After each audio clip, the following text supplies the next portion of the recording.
ABK Matin, premier sur le matin. ABK Matin, encore et toujours des invités de qualité. ABK Matin. ABK Matin, l'interview.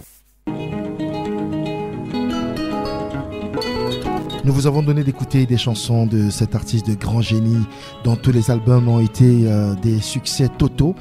Eh bien, George Dixon nous fait l'amitié et le plaisir d'être avec nous ce matin. Il est au micro de Sidonie Fikak dans l'interview. Bonjour George Dixon et merci d'être dans ce studio de ABK Radio. Bonjour Fifi. Bonjour également, n'est-ce pas, à tous les milliers, pour ne pas dire les millions d'auditeurs, n'est-ce pas, qui sont en train de nous suivre aujourd'hui en ce moment même sur le 89.9. Et le plaisir est renouvelé, n'est-ce pas, à chaque fois. Et comme vous me donnez l'opportunité, surtout l'occasion, de parler de ce qui fait de nous aujourd'hui ce que nous sommes dans le 237. Je vous avoue que j'ai dansé sur vos chansons lorsque j'étais toute petite et je ne m'imaginais pas un de ces 4 matins vous avoir en face de moi en train de vous poser des questions. C'est dire que c'est Dieu qui est fort. C'est le moins qu'on puisse dire. C'est ce que je vais dire, George Dixon. Je suis très honorée de vous avoir dans ce studio, sur ce plateau. Et avec vous, on va parler de bien de choses. On va parler de ces chansons qui étaient déjà comme des chansons qui prophétisaient ce qu'on est en train de vivre aujourd'hui. Crise économique, ville morte. Nous sommes dans les années 90. Le Cameroun est sous ajustement structurel. L'on assiste à la compression du personnel de l'État. La vie devient chère. La situation est intenable pour de nombreux chefs de famille. Plus de 30 ans après, est-ce qu'on peut dire que vous aviez déjà une longueur d'avance sur le temps? Parce qu'aujourd'hui, on n'a pas l'impression que les choses aient beaucoup changé. Qu'est-ce qui a changé sous le soleil? Fifi, qu'est-ce qui a changé sous le soleil? Je dirais pratiquement pas grand-chose. Mais je me suis toujours voulu, n'est-ce pas, un peintre fidèle de la société, c'est-à-dire ce que vous appelez trivialement, n'est-ce pas, le lanceur d'alerte. Oui. C'est-à-dire, on essaye d'anticiper, n'est-ce pas, sur ce qui va arriver. Quand j'avais fait à son temps Très Éco, qu'est-ce qui a changé? Qu'est-ce qui vous avait inspiré justement à ce titre Crise économique? Et Crise économique, j'avais vu, n'est-ce pas, que dans plusieurs compagnies, plusieurs sociétés, et surtout on était pratiquement quasi à la limite, n'est-ce pas, du plein emploi au Cameroun. Oui. Mais toutes ces sociétés qui étaient au Cameroun et qui avaient pignon sur rue commençaient à compresser à tour de bras. Oui. Je me suis dit, mais comment est-ce que, au sortir d'une compression, quelqu'un va trouver, n'est-ce pas, l'opportunité, surtout l'occasion de se refaire. Oui. Quand tu as une famille, quand tu as des enfants, envoyer à l'école, quand tu dois te soigner, quand tu dois sûrement, n'est-ce pas, gérer ton loyer, comment tu fais quand tu n'as plus de boulot? Oui. Oui, et puis il y a les effets collatéraux, parce qu'en fait, quand ça ne va plus, les enfants, pour les garçons, deviennent des gangsters. Tout à fait. C'est-à-dire des braqueurs de premier choix. Et pour les filles, de temps en temps, n'est-ce pas, elles vont faire la rue. Oui. Et elles vont jouer la pute. Et pour les femmes, elles vont quitter leur mari? Voilà que tu comprends ça très bien. Parce que même quand la femme aime tellement son mari, quand l'homme ne produit plus, et je pense qu'il y a, n'est-ce pas, c'est un fait, c'est une loi de la nature. Oui. La femme commence, n'est-ce pas, parfois, si elle n'est pas un peu plus, si elle n'a pas de la retenue, elle commence à devenir sérieusement arrogante. Elle sort quand elle veut, revient quand elle veut. Bon, qu'est-ce que tu veux que je fasse? Qu'est-ce que je peux attendre de toi? Pas grand-chose. Oui. Donc, laisse-moi, n'est-ce pas, aller voir ailleurs. Je peux faire Mendiangui, je peux faire. En fait, tu n'as plus, n'est-ce pas, cette puissance, cette force, cette autorité de lui dire que ça, c'est ce que tu veux. Nous avons tracé, n'est-ce pas, une feuille de route, mais on ne peut plus la respecter parce qu'il y a des couacs, parce qu'il y a quelque chose qui ne va pas. Oui, vous avez aussi chanté pour la ville morte. Aujourd'hui, c'est une situation que nos frères des zones anglophones, sud-ouest et nord-ouest sont en train de vivre. Des années après, on ne se serait pas attendu en train de vivre la même situation qu'on a connue en 90. Qu'est-ce que ça vous fait de temps en temps d'entendre parler des ghost towns du côté de ces zones anglophones? Ça me fait énormément mal. Parce qu'en fait, moi, en faisant cette chanson, quelques 10 ou 15 années après, je me suis dit, 20 ans après, je me suis dit que ça c'est le passé, c'est derrière nous. Oui. Mais c'est dommage, n'est-ce pas, qu'on revient à faire un constat. C'est un constat d'échec, n'est-ce pas, qui nous a conduit aujourd'hui, n'est-ce pas, à cette situation. On avait déjà traversé ce pas-là, ce palier. On se disait, bon, et même, pas que dans les zones anglophones, même dans les zones, n'est-ce pas, dites ouvertes, libres, il y a des villes mortes. Lorsque vous voyez, comment ça, des villes mortes, quand vous voyez la majorité, la jeunesse qui ne bosse pas, les gars sont à la maison. Oui. Comment tu appelles ça? 80% de la frange jeune, les gars sont au quartier. Oui. Bon, ok, vous allez me dire que il y a la moto. La moto n'est pas un boulot. Puisque quand tu fais un constat, on fait la moto parce que nous avons échoué dans le processus, n'est-ce pas, de la rentabilisation du mouvement interurbain ou bien urbain. Oui. La mobilité urbaine, nous avons échoué la maîtrise. C'est pour ça maintenant qu'on parle de la moto. C'est pas la moto. Écoute, quand vous voyez une structure comme ça, comment dire, un boulot qui est aujourd'hui la première entité qui nous cause les morts et qui donne, aujourd'hui, la moto est pourvoyeuse, n'est-ce pas, des handicapés, c'est-à-dire ce que vous appelez les infirmes. Oui. La toute première, n'est-ce pas, qui envoie les gens, n'est-ce pas, à marcher à un pied et demi. Après, on va voir les AVC. Les AVC, c'est loin derrière. Hier, c'était les AVC. Aujourd'hui, c'est la moto. Pourquoi? Parce qu'en fait, tout le monde s'est lancé dans la moto avec une expertise dans la conduite ou pas.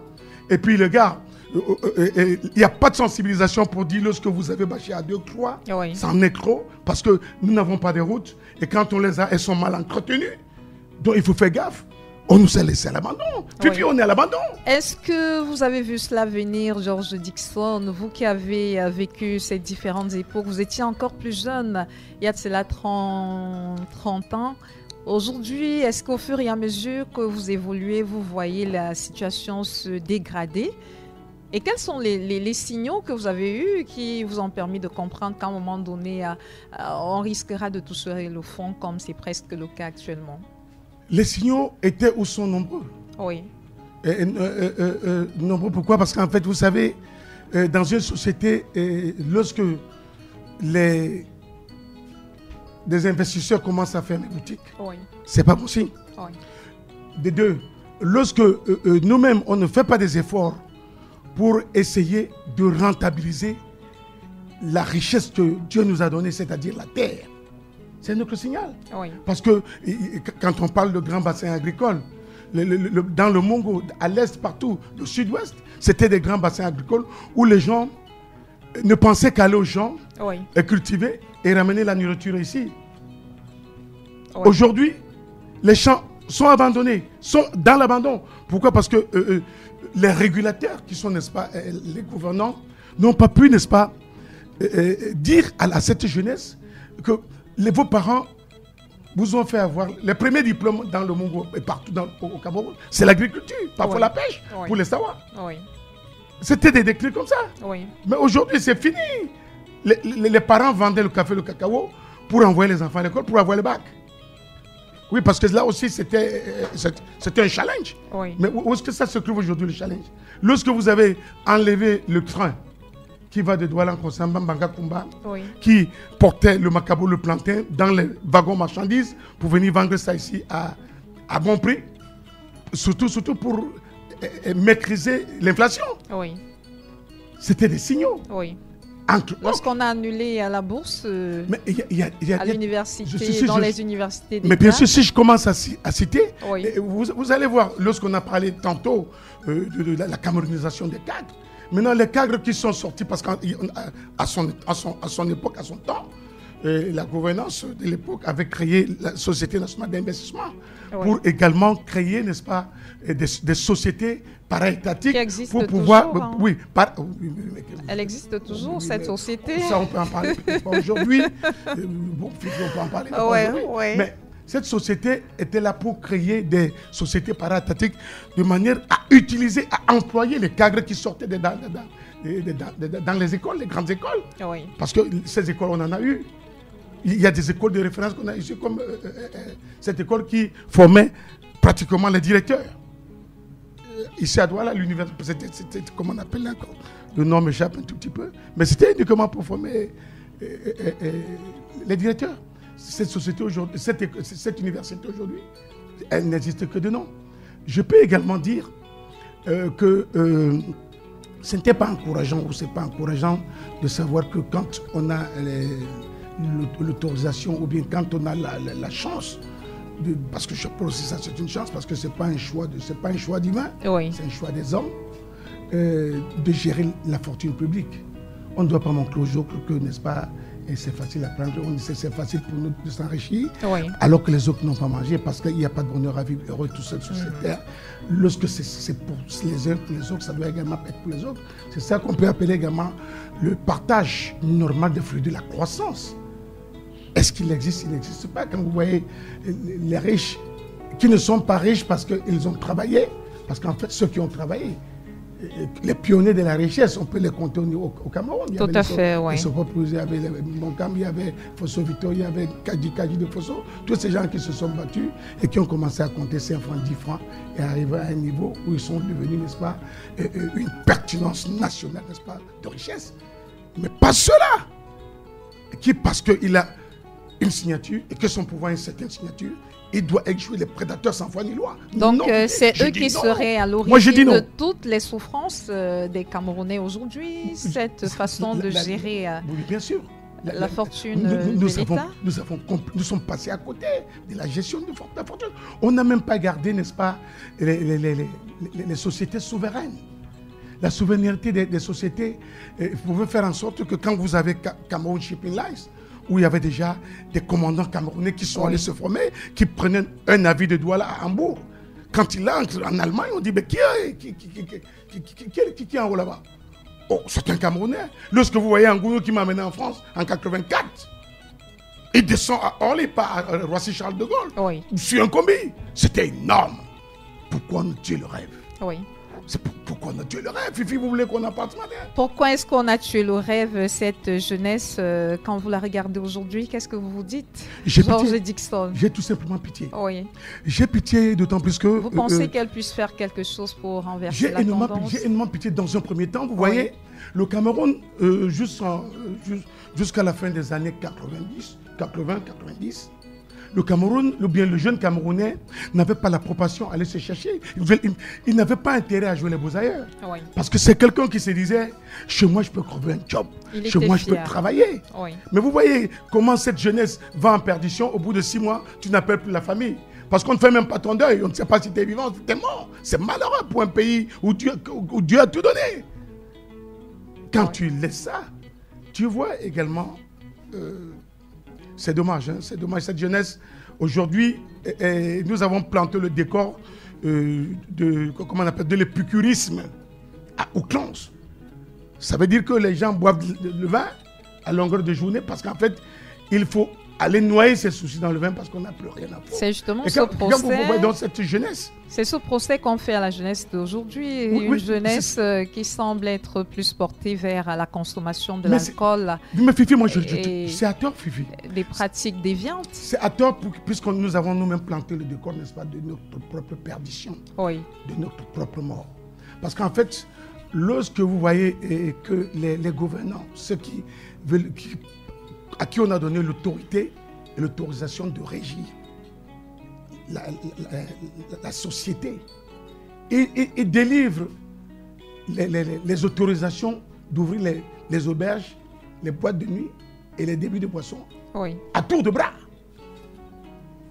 Et quand vous avez planté ces décors, ce n'est pas pour atteindre les animaux, c'est pour atteindre les hommes. Et surtout la jeunesse. Donc c'est un faux procès que celui qui est en train d'être fait à la jeunesse. Je pense qu'on va vite en besoin, n'est-ce pas, pour jeter le propre sur l'autre. Oui. Parce qu'en fait, nous avons tous une part de responsabilité. Parce qu'aujourd'hui, pour refaire le nouveau Cameroun et le nouveau Camerounais, il faut passer par la refonte. Ou bien il faut commencer comment on appelle ça, à cliquer sur le bouton ou la manivelle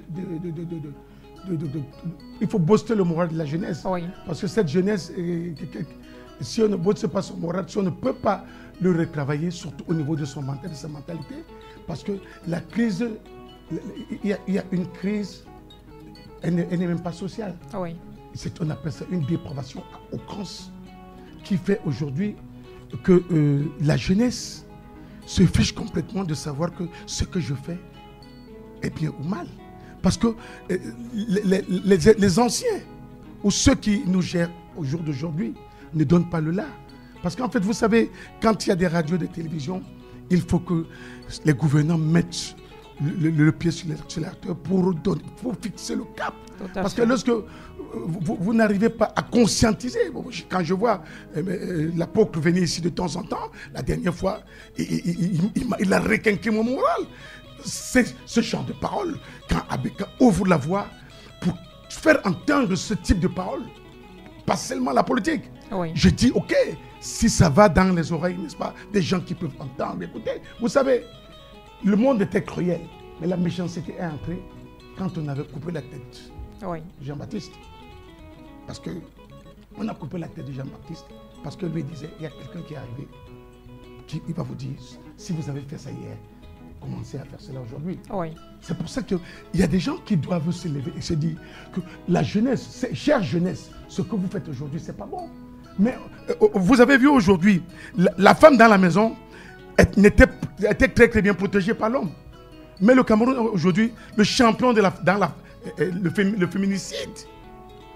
Parce que le nombre de femmes qui sont tuées par leurs maris ou leurs copains est en nette croissance, en non-manutention conséquent. Oui. Pourquoi? Tout simplement parce qu'on n'a pas préparé le lit où on doit dormir. Aujourd'hui, ça nous arrive. Vous voyez que moi, quand je vois des choses où on dit un gars a tué sa mère, un monsieur a tué sa femme, l'autre a tué son copain, un policier a tué sa copine, je dis waouh, quel Cameroun. Et aujourd'hui, puisqu'on ne s'en émeut même pas, on ne s'en émeut pas. On s'en émeut quand même, même si c'est de près, même si ça ne dure que. Non, aujourd'hui, on a banalisé la vie. C'est comme on a banalisé la mort. Oui. Parce que lorsque vous voyez aujourd'hui ce qui nous arrive dans le 237 Nozo, on meurt, on ne dit rien. On ne dit absolument rien. Avant, on essayait de faire semblant. Mais aujourd'hui, 40 personnes peuvent mourir. Le lendemain, on a oublié. Lorsqu'il y a un accident, un gros porteur a fait un accident, il y a 30 morts. On devrait faire le deuil. 30 personnes devaient faire le deuil. Mais le lendemain, le ministre en charge même du transport, s'il a le temps, il peut venir sur le site et voir ce qui s'est passé. Mais après, on oublie. Non. Georges Dickson, vous pensez quand même qu'il y a beaucoup de choses. L'espoir est permis, reste tout de même permis dans cet océan de malheur, dans tout ce qui ne se passe pas très bien finalement dans notre pays. On peut quand même garder espoir quant à l'avenir. L'espoir pour un Cameroun nouveau est permis parce qu'en fait, au bout du compte, je pense que le chemin qui mène à Canaran est bourré d'embûches, est bourré, n'est-ce pas, de persécutions, est bourré de contradictions. Mais le Cameroun a cette chance, moi je dis bien cette chance, au moins au bout, n'est-ce pas, de toutes les souffrances, d'avoir fait la marche de la pénitence. Nous avons fait cette marche de la pénitence. C'est pour ça que je suis convaincu qu'au bout du bout, il y a meilleur venir. Pour cette jeunesse. Peut-être moi qui vous parle aujourd'hui, la soixantaine sonnée, je n'y serai plus pour voir, n'est-ce pas, comment ça se passe. Mais j'ai confiance que ça va se passer. Ça va seulement que se passer. Nous avons chassé, n'est-ce pas, les vibrations célestes positives pour nous engager dans tout ce qui est négatif. Mais tout ça a un temps. Parce qu'en fait, vous savez, je ne sais pas, c'est difficile, n'est-ce pas, d'admettre qu'on choisisse 2 maîtres. Le choix des 2 maîtres nous a fait perdre beaucoup de choses. Il faut choisir un maître dans la vie. Celui qui élève, pas celui qui décroît, pas celui qui amène au bas de l'échelle. Oui. Et c'est ce qui est important, et c'est d'ailleurs la raison pour laquelle vous avez commis un dernier single. C'est un album? Non, c'est un album. C'est tout un album. Après tant d'années sans chanter, Didier Kwamo me disait tout le temps, mais Georges, qu'est-ce que tu fais de nouveau? Mais nous sommes fatigués d'écouter Kiss Me Doudou, nous sommes fatigués d'écouter Villemort, nous sommes fatigués d'écouter Ambiance 2000. Fais quelque chose.